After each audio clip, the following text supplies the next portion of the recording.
Hey guys, it's Mrs. Yeagle, and this is Lon Po Po that we read in class today.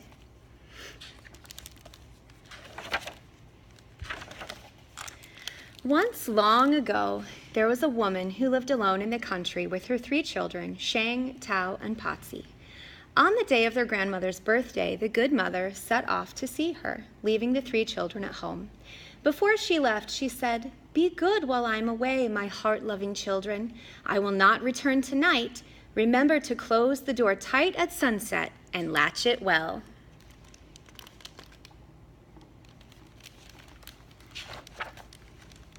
But an old wolf lived nearby and saw the good mother leave. At dusk, disguised as an old woman, he came up to the house of the children and knocked on the door twice. Bang, bang. Shang, who was the eldest, said through the latched door, "Who is it?" "My little jewels," said the wolf. "This is your grandmother, your Po Po." "Po Po," Shang said, "our mother has gone to visit you." The wolf acted surprised. "To visit me? I have not met her along the way. She must have taken a different route." "Po Po," Shang said, "how is it that you come so late?" The wolf answered, "The journey is long, my children, and the day is short." Okay. Shang listened through the door. "Po Po," she said, "why is your voice so low?"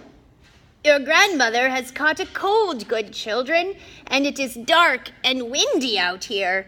Quickly open up and let your Po Po come in," the cunning wolf said. Tao and Potsy could not wait. One unlatched the door and the other opened it. They shouted, "Po Po! Po Po, come in!" At the moment he entered the door, the wolf blew out the candle. "Po Po," Shang asked, "why did you blow out the candle? The room is now dark." The wolf did not answer.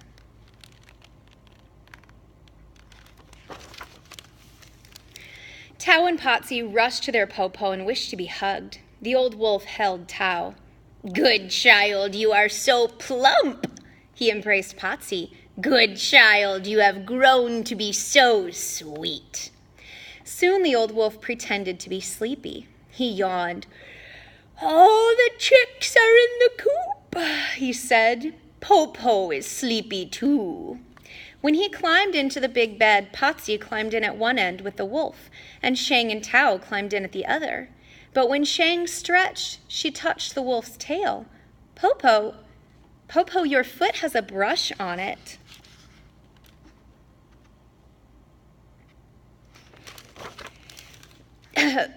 "Po Po has brought hemp strings to weave you a basket," the wolf said. Shang touched the grandmother's sharp claws. Po Po, your hand has thorns on it." "Po Po has brought an awl to make shoes for you," the wolf said. At once, Shang lit the light and the wolf blew it out again, but Shang had seen the wolf's hairy face.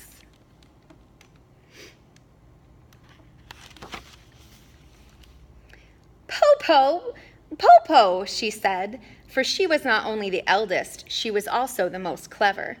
"You must be hungry. Have you eaten ginkgo nuts?" "What is ginkgo?" the wolf asked. "Ginkgo is soft and tender like the skin of a baby. One taste and you will live forever," Shang said. "And the nuts grow on the top of the tree just outside the door." The wolf gave a sigh. "Oh dear, Po Po is old. Her bones have become brittle. No longer can she climb trees." "Good Po Po, we can pick some for you," Shang said. The wolf was delighted.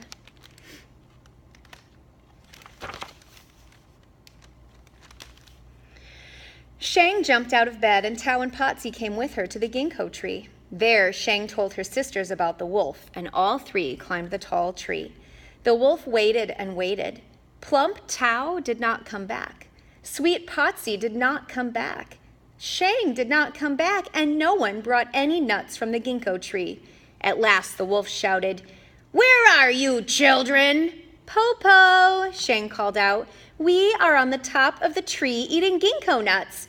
Good children, the wolf begged, pluck some for me. But Po Po, ginkgo is magic only when it is plucked directly from the tree.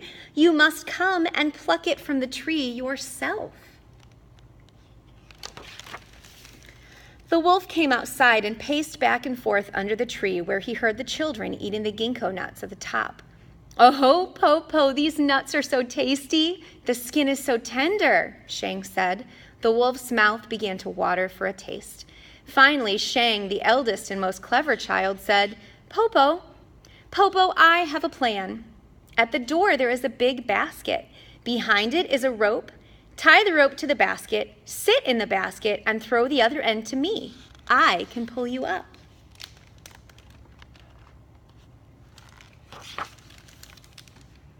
The wolf was overjoyed and fetched the basket and the rope, then threw one end of the rope to the top of the tree.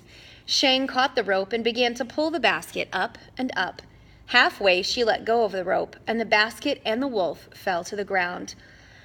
I am so small and weak, Po Po, Shang pretended. I could not hold the rope alone. This time I will help, Tao said. Let us do it again.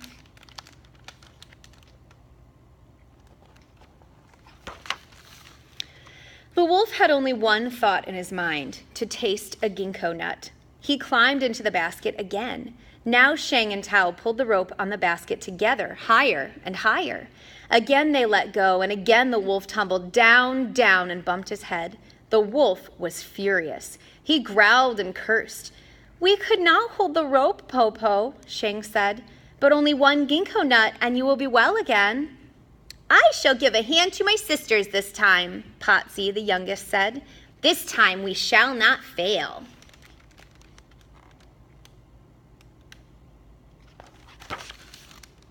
Now all the children pulled the rope with all their strength. As they pulled, they sang, hey, yo, and the basket rose straight up, higher than the first time, higher than the second time, higher and higher and higher, until it nearly reached the top of the tree. When the wolf reached out, he could almost touch the highest branch. But at that moment, Shang coughed, and they all let go of the rope, and the basket fell down and down and down. Not only did the wolf bump his head, but he broke his heart to pieces.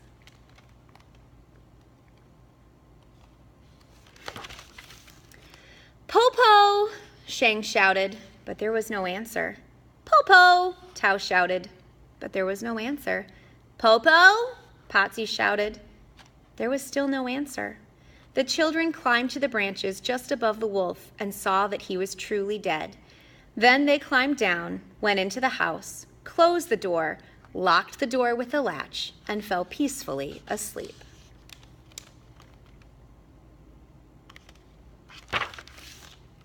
On the next day, their mother returned with baskets of food from their real Po Po, and the three sisters told her the story of the Po Po who had come.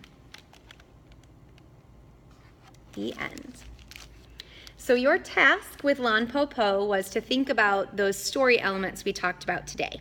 And you should come back to class knowing who the protagonist is, who the antagonist is, what the complications were, what the setting is, and try to decide if there's one main complication or if they're all kind of the same.